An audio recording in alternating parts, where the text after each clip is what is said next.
Fala, gente esperta. Nessa videoaula nós vamos falar um pouquinho aqui, ó, sobre esse tema muito importante, que é o tema de conjuntos. Gente, nós vamos dividir aqui nossa aula em quatro partes, ok?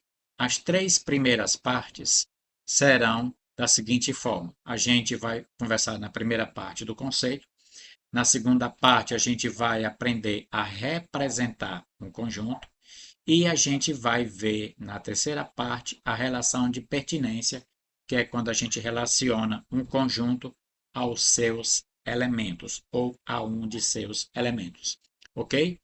Na quarta parte, a gente vai resolver ali, ó, algumas atividades, alguns exercícios para a gente fixar o que aprendeu aqui nas três primeiras partes, ok? Então vamos lá. No slide 2 a gente tem o que aqui, galera? Temos o conceito ou conceitos inicial. Um conjunto é uma coleção qualquer de objetos. E cada um deles, ou seja, cada um desses objetos, é chamado de elemento. Então, o que é um conjunto? É uma coleção de objetos, uma coleção qualquer. E cada um deles, cada um desses objetos, a gente dá o nome de elemento nessa linguagem aí da teoria dos conjuntos. Então, a gente pode pensar em conjunto, como, por exemplo, uma família, certo? Que é um conjunto de indivíduos ali que compartilham do mesmo DNA. A gente pode pensar em conjunto também como um time de futebol, ok? Não confundir com equipe.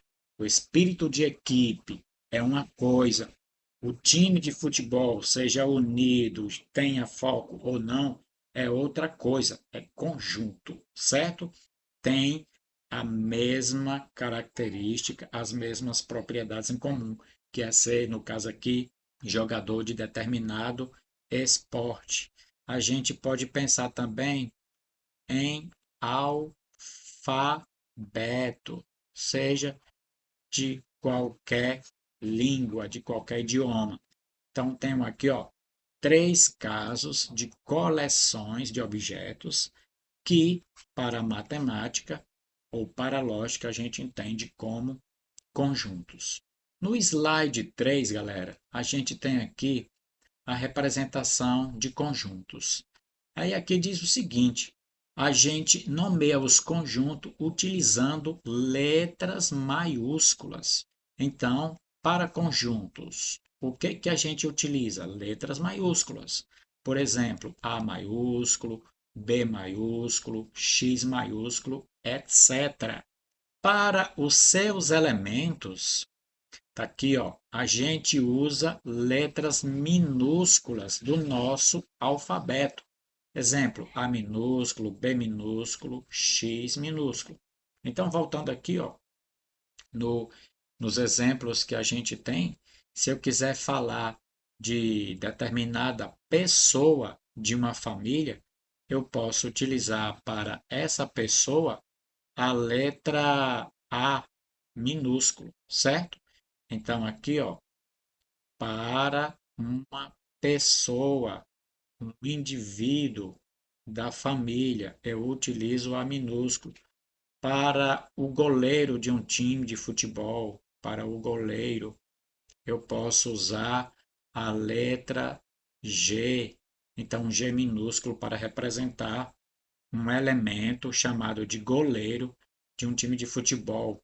Para uma letra do nosso alfabeto, que é um elemento desse conjunto aqui, ó, eu posso utilizar, por exemplo, a letra A minúscula, certo?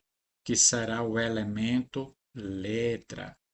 Então, para esse conjunto aqui, eu posso utilizar F de família.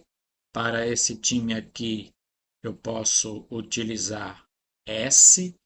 Para esse alfabeto aqui, eu posso utilizar a letra A maiúscula. Certo? Deu para entender aí? Ficou compreensível essa parte para vocês, galera? Agora, pessoal, se liga aqui ao seguinte detalhe. Um conjunto pode ser representado de várias maneiras diferentes. Então, é importante para você que vai fazer prova olhar uma determinada representação e saber que ela está falando de um conjunto, certo? São três representações básicas. Diagramas, que eu vou mostrar para você já já, forma tabular e por propriedade de seus elementos, ok? Vou repetir, ó. Diagrama, forma tabular e por propriedade de seus elementos, propriedades comuns, propriedades compartilhadas por os elementos. Por exemplo, podemos representar o conjunto A, observa que o carinha aqui, ó, ele citou o conjunto A, então ele quer que a gente utilize essa representação A, formada por quais elementos? Vogais do nosso alfabeto. Ele acabou escrevendo aqui, ó, uma propriedade dos elementos desse conjunto A. Então, uma coisa que eu posso fazer aqui, ó, é utilizar, por exemplo, diagramas. Vou escrever diagramas.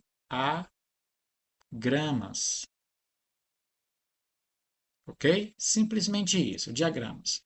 Eu posso usar também a forma tabular, certo? E posso usar as propriedades comuns que os elementos desse conjunto A compartilham. Silvano, como é que funciona cada uma delas? Simples. Quando eu falo em diagrama, não é nada mais, nada menos do que uma linha fechada, certo? Aí eu venho aqui, ó, ou escrevo a letra aqui dentro, certo? Mas isso aqui não é muito comum, porque quando eu escrevo essa letra aqui dentro, eu já estou dizendo que esse A é elemento desse diagrama. Mas mesmo assim, dá para você deduzir que eu estou me referindo ao nome desse conjunto, porque eu escrevi um A maiúsculo, certo? Mas eu, particularmente, não gosto dessa representação. Eu gosto de vir aqui, ó, deixar um espaçozinho ali mais ou menos aberto e escrever ali, ó, para ficar claro que o nome desse conjunto é A, certo? Quais são os elementos desse conjunto A, galera? Esse conjunto A tem os seus elementos vogais. Então, ó, A, E, I, O e, por fim, U. Beleza? Então, aqui está todos os elementos do conjunto A na representação de diagramas. A forma tabular, eu vou escrever aqui o nome do conjunto, que é conjunto A, e vou elencar aqui, ó, entre chaves, todos eles. Então, eu escrevo A, E, I, O e U. Beleza? Pronto. Essa daqui é a representação na forma tabular. E na propriedade, galera, ela funciona aqui. Talvez seja a representação mais utilizada pelas bancas, principalmente de concurso público. E nos livros ali de ensino médio é também cobrado exaustivamente, certo? Então você que faz um bom ensino médio aí, principalmente ali no primeiro ano do ensino médio, se você atentar bastante para isso aqui, você vai chegar preparado para qualquer prova de concurso público. O problema é que muitas das vezes a gente não dá a devida atenção àquilo. Mas eu vou tentar esclarecer para você de forma bem clara. Olha só.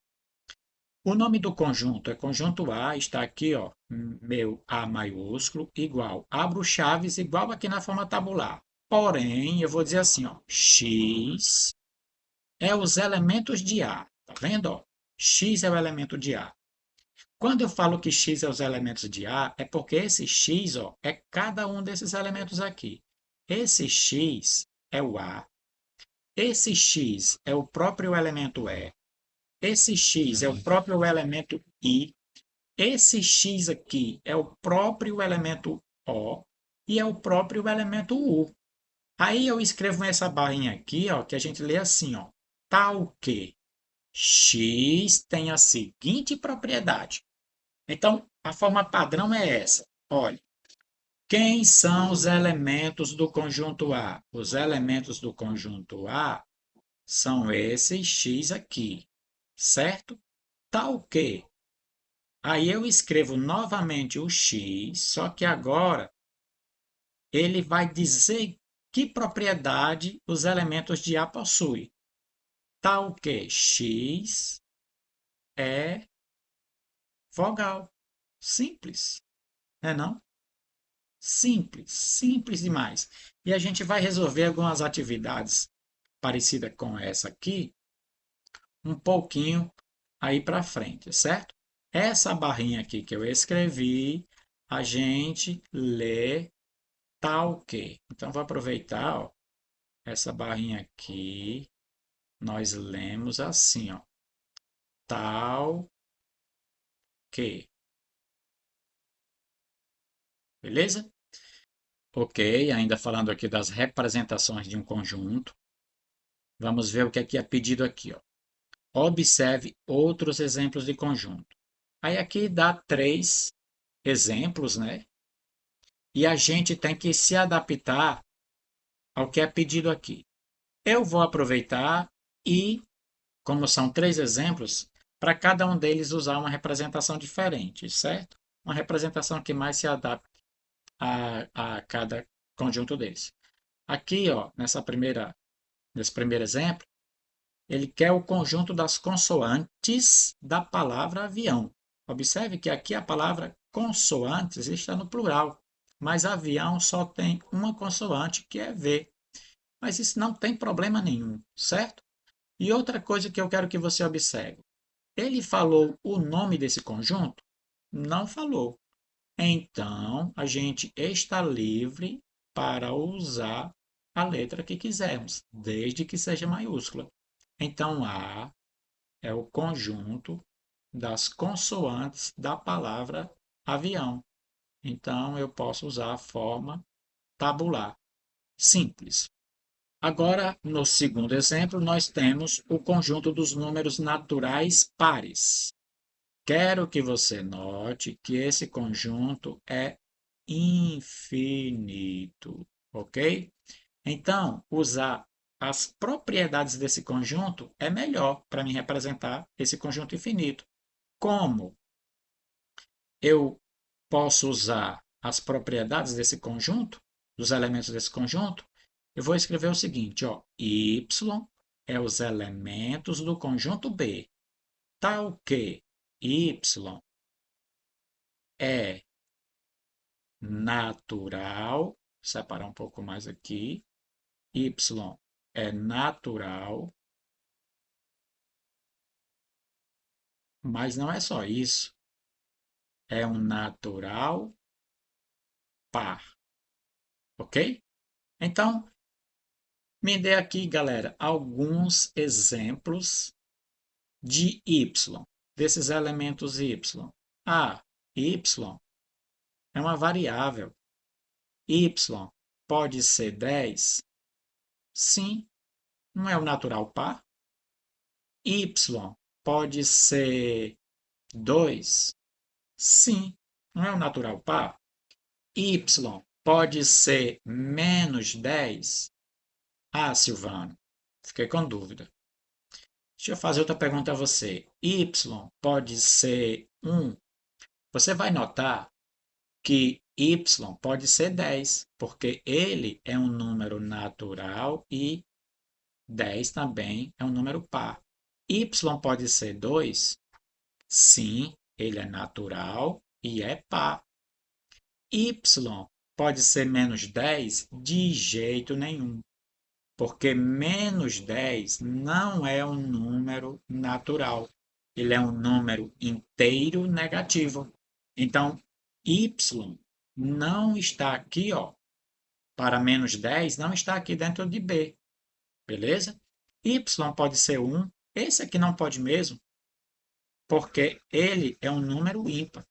É natural, mas não é par, certo? Então, observe que por meio aqui das propriedades dos elementos desse conjunto, galera, é muito fácil de representarmos, usar essa representação. E essa daqui, galera, vocês não podem esquecer. Ela é a mais cobrada pelas bancas de concursos públicos. Por fim, nós temos que representar ali, ó, o conjunto dos estados da região sul. Como utilizei aqui, forma tabular, propriedades dos elementos do conjunto. Para esta última aqui, eu vou utilizar, galera, a representação em formato de diagrama e vou usar um retângulo, para você não pensar que a gente tem que ficar preso a, a círculo, certo? Eu vou usar aqui, ó, R, certo? Eu estou livre para usar a letra que eu quiser, né? Já que ele não falou. Meu conjunto vai se chamar R. E vou utilizar a sigla de cada estado da região sul para ser os elementos desse conjunto. Por exemplo, Paraná. Outro elemento desse conjunto aqui seria Santa Catarina, ok? E tenho também Rio Grande do Sul. Rio Grande do Sul, RS, né? Se eu não me falha a memória, é RS. Então aí, galera, está os três elementos aqui desse conjunto. E eu utilizei aí, ó, para cada um desses exemplos, uma representação diferente, ok? Aquela que mais se adapta. Vamos agora para o próximo slide. Ele fala aqui, galera, da relação de pertinência.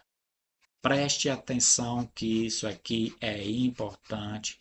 Isso tira pontos de uma prova, certo? Isso aqui tira a vaga de concurso público.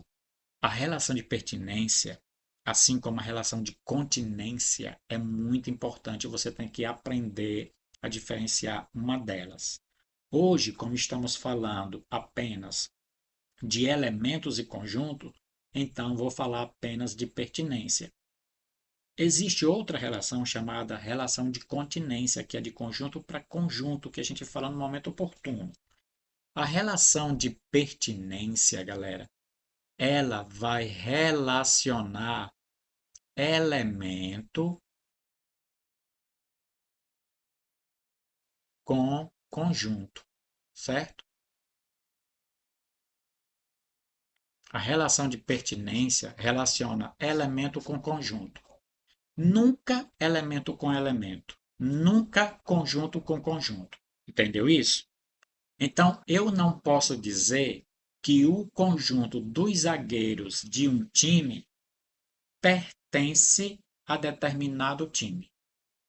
Por que que eu não posso dizer? Porque zagueiros de um time é um conjunto. Time é outro conjunto.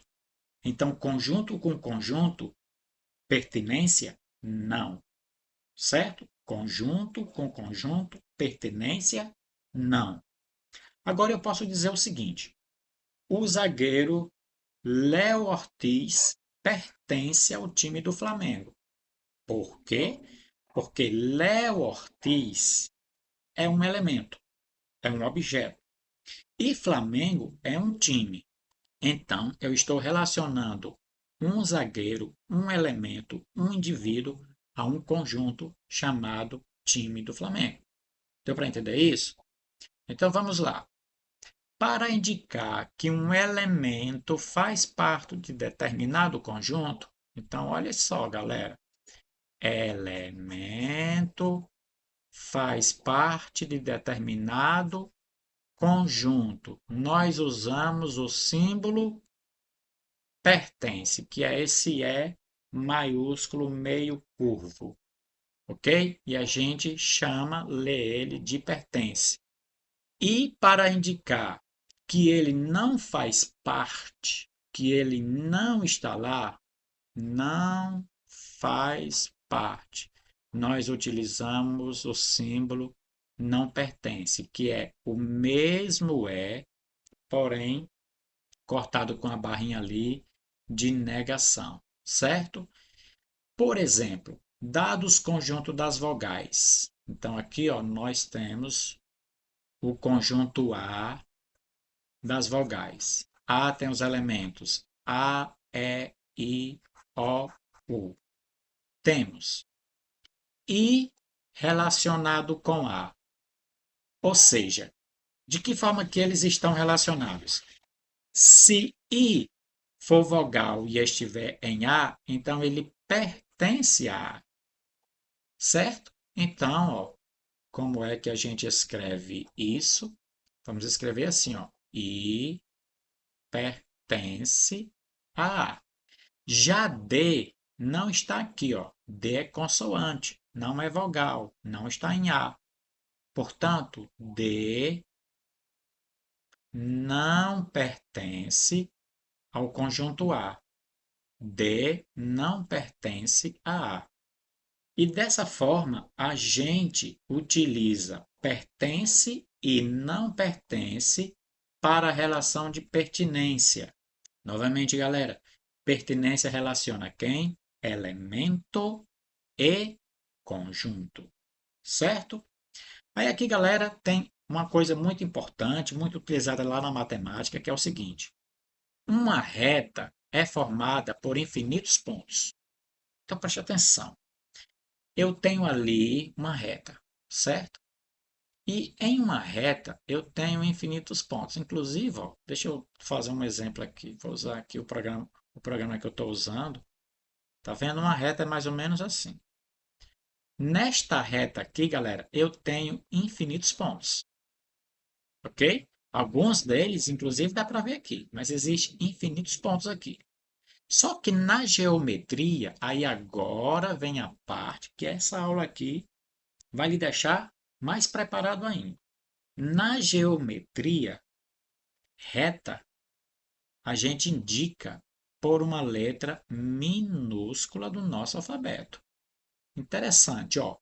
Reta é um conjunto, porque dentro de uma reta, em uma reta, vai ter infinitos pontos.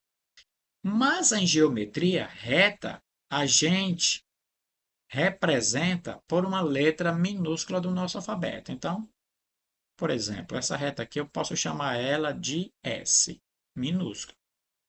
E ponto em geometria é letra maiúscula. Então, imagine esse ponto aqui, ó.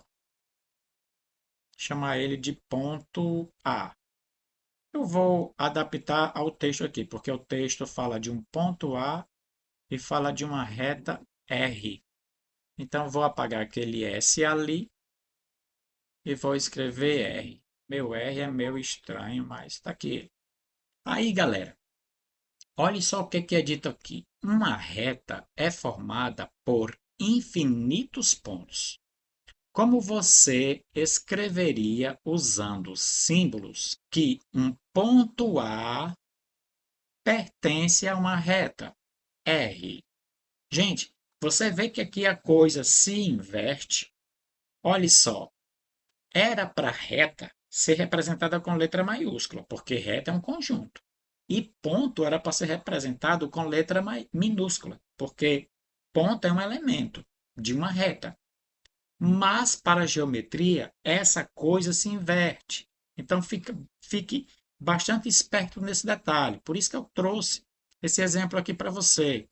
Então, olhe só, a gente representaria essa situação da seguinte forma, ó.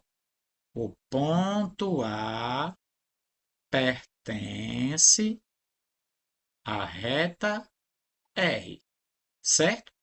E quando você ver isso aqui, galera, não é porque está errado, não.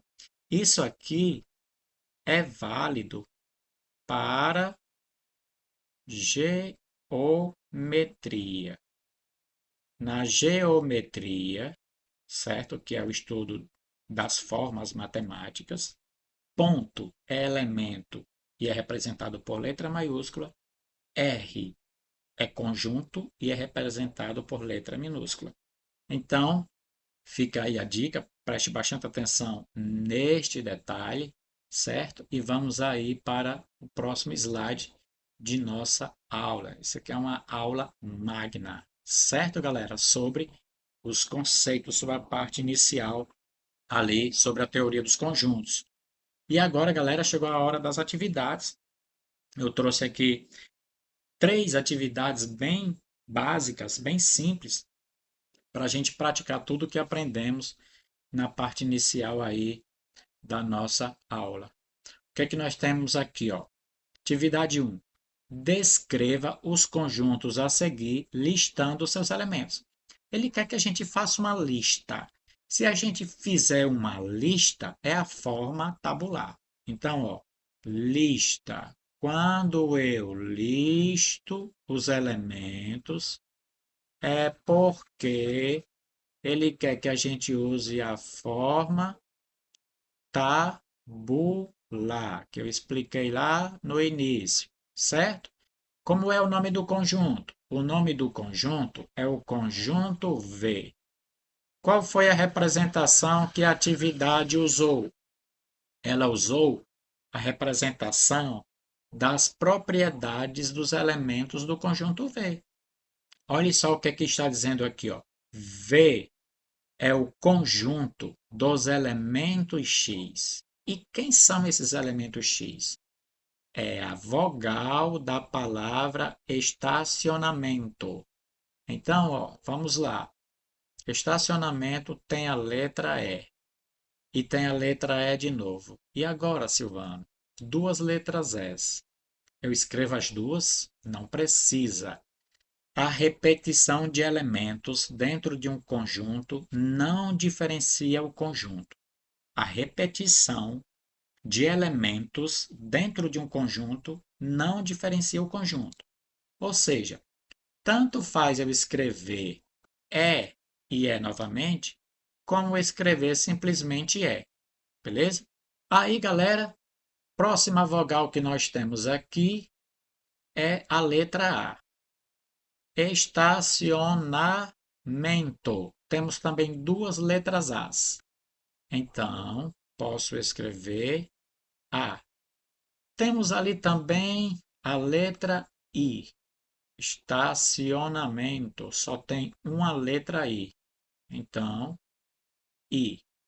Aí, galera, depois aparece a letra O. E eu acho que acabou as vogais, né? Acabou. A letra O também aparece duas vezes.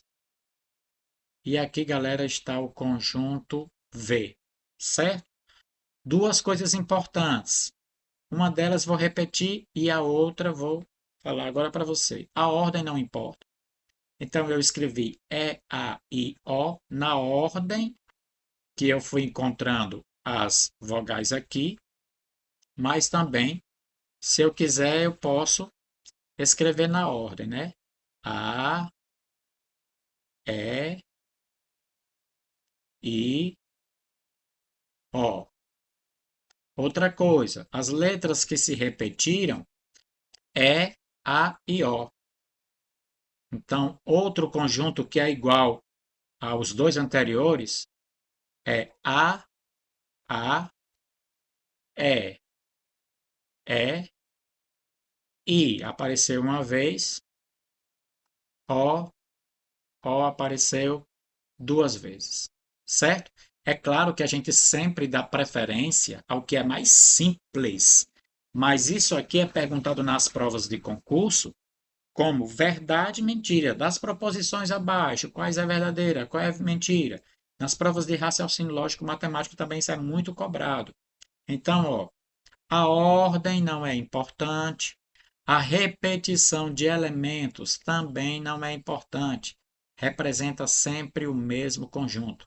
É claro que na prova eu iria sempre optar por essa daqui, que é a forma mais simples, um único elemento que apareceu na palavra estacionamento e também está na ordem.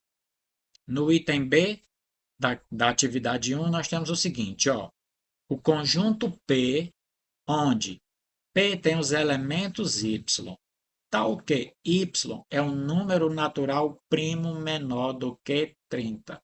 Gente, vamos ver se eu consigo lembrar de todos os primos naturais e que sejam menores do que 30. Então vamos lá. O primeiro primo natural é 2, depois 3, depois 5, 7, depois 11, eu espero não esquecer ninguém. Depois 13. beleza? 13, 14, 15, 16, 17, 19, 21, 22, 23, 24, 25, 26, 27, 28, 29. E aqui está, galera, todos os números primos naturais menores do que 30, certo? Vamos agora para a atividade de número 2. Pede para a gente escrever os conjuntos descritos em cada item. Como ele não falou a representação que ele quer, então a gente está livre para usar a representação que a gente quiser, beleza? Então aqui no item A nós temos o seguinte: o conjunto A representado pelos números naturais múltiplo de 3 menores que 20. Então quais são os detalhes importantes? O nome do conjunto é A. Quais são as características, as propriedades que os elementos de A possuem? Eles são números múltiplos de 3, porém menores do que 20. Então, facinho, facinho, né? Ó, A igual. Para essa atividade, não vou considerar zero como múltiplo de 3. Tem um porquê. A gente pode debater sobre isso em outro vídeo. Então, o primeiro múltiplo de 3 é 3, 6, 9, que é 3 vezes 3. Depois vem 12, que é 3 vezes 4. Depois 15, 18, que é 3 vezes 6. Aí 3 vezes 7, 21. Passa de 20. Então aqui está o meu conjunto A. B. O conjunto B, então o nome do conjunto é B, representado pelos números naturais primos menores que 27. Então, vamos lá. Além de ser primo, os números também têm que ser naturais. Então, 2 é o primeiro primo, depois 3, 5, 7, 11, 13. Depois vem 17, 19, 23, 24, 25, 26, 27, nenhum é primo, então a gente para por aqui, certo, pessoal? No item C, nós vamos escrever o conjunto C, representado pelos números naturais menores do que 50 e múltiplos de 7. Então, novamente, mesma explicação aqui, galera, do item A que eu dei, certo? Não vou considerar zero como múltiplo de 7. Além de ser múltiplo de 7, os números têm que ser naturais e têm que ser menores do que 50. Então, 7 é o primeiro múltiplo, depois 14, depois 21, certo? Múltiplo, galera, é porque eu estou multiplicando pelos naturais. O que é 7? 7 vezes 1. O que é 14? 7 vezes 2. O que é 21? 7 vezes 3. Então, 7 vezes 4, 28. 7 vezes 5, 35. 7 vezes 6, 42. 7 vezes 7, 49. 7 vezes 8, com certeza vai passar de 50, ok? Então, como os valores têm que ser menores que 50, a gente para aqui em 49. Continuando aqui, ainda na atividade de número 2, no item D, nós temos aqui, galera, a representação do conjunto D, utilizando ali a propriedade dos elementos do conjunto D. Então, quem são os elementos de D? São os elementos X, tal que X é satélite natural da Terra. Bem, pelo que eu saiba, o satélite natural da Terra é o único e é a Lua. Então, aqui está o conjunto D, beleza? No conjunto E, nós temos o seguinte: cada elemento do conjunto E é um elemento Y. mas esse elemento y é consoante da palavra pedra. Então, ó, P, né? Escrever minúsculo. P, depois D e depois R. E aí está o conjunto E, certo? Por fim, galera, vamos fazer aqui, ó, a atividade de número 3, certo? Dado o conjunto B, 1, menos 1, 2, menos 2, responda se as proposições a seguir são verdadeiras ou falsas. Bem típico aqui de concurso público. Então, olhe só o que é que nós temos aqui, gente. Aqui está sendo cobrado a relação de pertinência, que é aquela relação que associa elementos a conjuntos. Não esqueçam que esse aqui, galera, é o símbolo de pertence quando o elemento está no conjunto, ok? E esse aqui é o símbolo de não pertence quando o elemento não está no conjunto, ok? Então vamos lá. 1 pertence a B, 1 está em B? Claro que sim, galera. Está aqui 1, ó. Então, sim, isso aqui é verdadeiro. Agora, preste atenção que aqui eu tenho o seguinte, ó. Chaves 1, fecha chaves, pertence a B. Quando eu coloquei essa chave aqui e fechei o número 1 ali dentro, no caso, eu acabei de escrever um conjunto. Então, isso aqui pega bastante gente em prova de concurso, certo? Então, ó, isso é falso. O elemento 1 pertence a B, mas o conjunto que tem o número 1 não pertence a B. É outra relação. Quando eu expliquei lá no início da aula, eu inclusive usei ali que o conjunto dos zagueiros não pertencem ao time de futebol. Quem pertence ao time de futebol é cada um dos zagueiros, certo? O conjunto dos zagueiros não. Ok, galera? Então, ó, isso aqui é um conjunto, então ele não pode pertencer a outro conjunto. Falso. Item C, 2 pertence a B? Sim, aqui está o elemento 2, ele está em B, então, verdade. Menos 1 pertence a B? Sim, aqui está menos 1, ele está em B, então, verdade. 1 não pertence a B.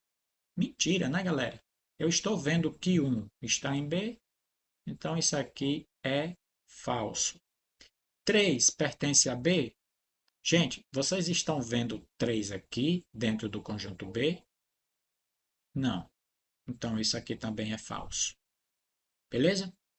Pronto, galera. A gente fica por aqui com esta aula aqui completa sobre os conceitos iniciais de conjunto.